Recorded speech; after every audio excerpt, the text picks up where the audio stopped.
Bella 16, page 145. Bella woke up warm and cushioned and cozy. She was sure this was a dream because she hadn't been warm in weeks. She'd never in her life slept in a comfortable bed. She flailed about, reaching out for the Luciano children or her own siblings. She never in her life slept alone either. But she was alone now, in this great expanse of white sheets and soft blankets. Then she remembered. She remembered that she truly was alone as a girl could possibly be, and the sobs came back, wails pushing out once more from her raw throat, tears pouring out from her swollen eyes. Shh, someone said, hovering over her in the dim twilit room. Here, have some soup, zuppa. Bella swallowed hot broth, which was no consolation for the sorrow and grief, but for her unbearable loss. But it slid down her throat comfortingly. She slid back into sleep, where she could dream of running through the village with her brothers and sister, all of them healthy and strong, and little child chubby, as they never had been in life. She could dream of baking with Mama, using flour from such overflowing bags that they could make loaf after loaf after loaf. She even dreamed of Papa, shouldering his hoe and singing as he went off to work, no longer bent over and work-worn and aged before his time. When she woke again, the voice the voice urged on her was bitter and molasses thick, clogging her throat like tears.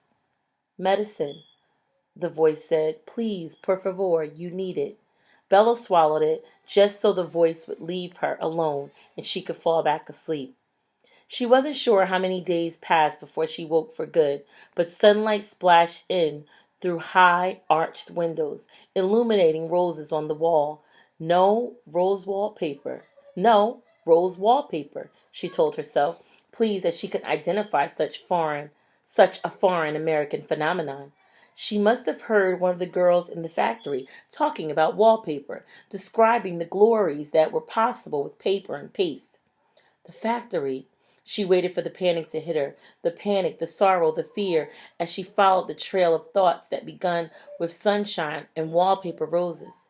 If the sun was up, she was supposed to be in the factory, unless it was Sunday, in which case she was supposed to be crowded around the Luciano table, twisting wire into fake roses. She hadn't been to the factory for so long that she'd probably lost her job, which meant that she wouldn't have any money to send home to Mama, though Signor Luciano hadn't sent any of the other money she'd made before. He just lied and kept it for himself. And anyhow, Mama and the little ones were dead. The panic and sorrow and fear that she had expected came slowly and was muffled. It was like all those times she and her brother had thrown pebbles off the cliffs. The sound of the pebbles hitting the ground were so delayed and so far away, the noise seemed unrelated. Bella had moved beyond grief. She could close oh, she could close her eyes and see her family, happy, healthy, well-fed. It was possible to hold that vision in her head, along with the knowledge that been all they had been all dead for months. They're in heaven, she whispered, just like Father Gugliani always promised. At those words, something stirred at the other end of the vast room, on an odd sort of couch that Bella had thought was covered with frills and lace and ruffles. The frills and lace and ruffles actually seemed to be covering a girl lying on the couch. The girl sat up, and the frills and lace and ruffles floated into place on the most elaborate dress Bella had ever seen. Bella felt great sympathy for the sewing machine operator who'd had to concoct that monstrosity. She hoped that the operator's boss didn't stand over her, screaming like Signor Carlotti always did, because sewing a dress like that would take a lot of concentration. Where am I? Bella asked. Who are you? The girl said something, maybe, are you feeling better now, or did you sleep well? Some sort of soothing phrase, but Bella didn't understand any of the words. The girl came closer. She was beautiful, with rosy cheeks, green eyes that sparkled like jewels, shining dark hair pulled back with a ribbon. but her face seemed nightmarish to Bella. This was the girl who'd read Pietro's letter. You, Bella gasped.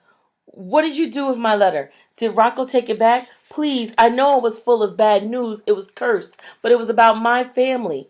She struggled to get out of bed, but the girl held her back. She was still talking. Bella knew these words must be calm down or stay put, but they only upset Bella more. I don't understand, she complained, first in her own language, then in a language she learned in the factory. The girl kept jabbering away. Finally, she touched Bella's shoulder, pushing her back down against the pillows. Then the girl ran to the door and called out. A tall, thin, unpleasant-looking woman appeared in the doorway. Her mouth twisted as though she'd been sucking on lemons. The girl and the woman seemed to be arguing, the woman's face contorting even more unpleasantly. Then the woman went away, and the girl came back to Bella's side. Yetta, the girl said with a bunch of other incomprehensible words. Bella knew she was saying Yetta will come or Yetta will help. Bella decided she could wait for that.